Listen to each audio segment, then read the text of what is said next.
Hi guys, and welcome to the Slipknot album retrospective video. Slipknot formed in 1995 in Des Moines, Iowa. I actually passed by them on my way to Nebraska. It's very, very close to Iowa. But anyways, um, so the band formed there, and according to Corey Taylor, there was nothing much to do, so they formed the band and found a creative outlet for that, for all their anger and frustration with that small town and the kind of people that were in it that they were just disliked by a lot of people there. Um, Sorry. A lot of people say that Corey was not in this album. I don't hear him in it at all, really. I don't know. I haven't listened to it in a very long time, but this album is only available through bootleg. It was never released through a major record label. I'm hoping Roadrunner will pick it up one day and release it, because a lot of the fans would like that, because to find a copy of that at an affordable rate and in a good condition is very hard to find. So I don't know. In 1999, released their first album, Selftitled, basically, unless you want to go by the numbers that are on the record itself. Very good record, though. You have songs like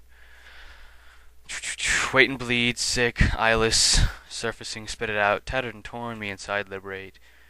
I like all the songs on here, really. I have the 2001 Digipack edition with the extra songs. No, I don't have the 10th anniversary edition, but very aggressive album. And this album, the band really mixes it up, and it's very aggressive with the guitar work, and they blend rap and metal together so well. They were not one of the first bands to do that. They were actually influenced by Korn in a way, and Corey Taylor's lyrics are just very.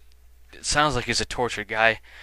He sings and screams through a lot of these songs as he has, or does now.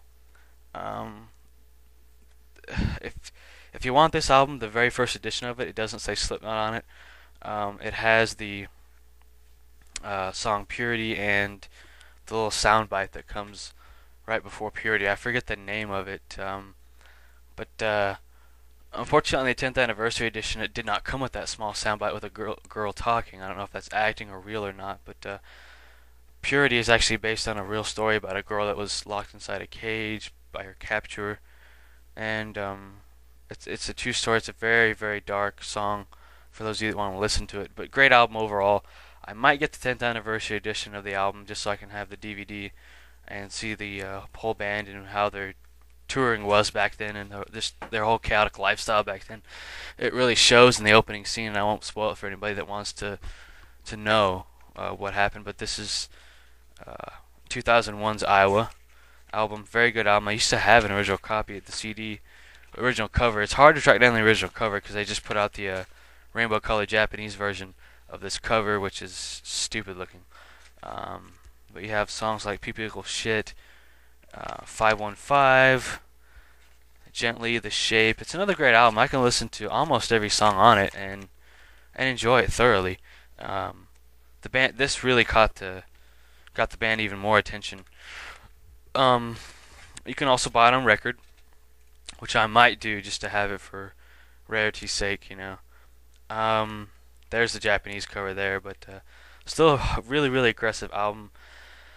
Not quite as good as the first album, but the band still had that similar sound. You know, they still had the momentum and the chaotic tours and smashing tables over each other and pipes, and it's just all around wacky madness. These 8 guys had. They actually put one of the songs off of Iowa onto Resident Evil soundtrack and the movie as well. So that turned out great, and they also put a live performance of the song on the Resident Evil DVD as well.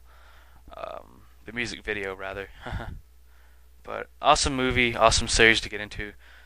For those of you that have not seen it, so I recommend that if you're into gory zombie stuff. Volume 3, Subliminal Verses. Well, I don't remember the songs on this, but I'll just put them in annotations. All I know is it's still a good album.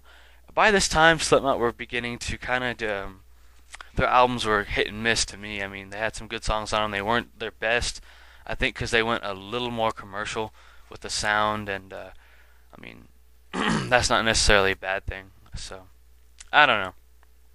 You know, it's almost like I grew out of them. I don't know how other people feel. I know I'm probably gonna get bashed for saying that their albums are hit and miss, but that's my opinion, and I'm entitled to it. So, yeah, go ahead and make your nasty comments. I'm not gonna pay attention to you. I'm I just don't care about that, you know. But if you want to make a valid argument, go right ahead. I'm fine with that. I mean, and it has to be valid. It can't be just something like, oh well, I'm right and you're wrong. You know, that's fucking stupid. The band changed their masks. Originally on this All Hope Is Gone, the band was meant to wear tiki masks, and they actually put out promo pics of it of themselves wearing them. Apparently, that didn't go over well with fans, so they quickly pulled that and just wore their masks in the final album cover. This album, it's not bad. I'm gonna give it a chance though. Like a lot of new artists that have been around for many years, they change over time, and sometimes they change for the better, and sometimes not.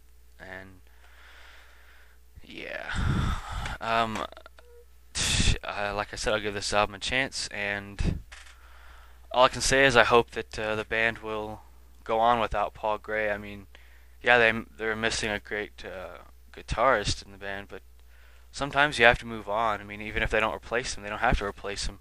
You know, um, that's very sad that he died, though. I don't know how he died because my good friend of mine that actually is a big fan of the band did not tell me. So you know, that's just how it goes. All right, Stone Sour's first album, self-titled. You have songs like "Get Out" or "Get It Out," "Blotter."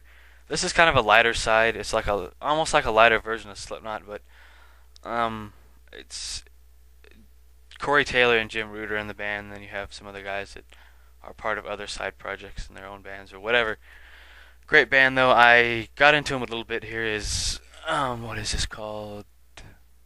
I don't know the name of it, but I'm gonna get into these a little bit more because I've always been trying to get into new music. I was into these guys a little bit back in early 2000s. So yeah, I know this is gonna be a short video, guys, and I didn't have a whole lot of information.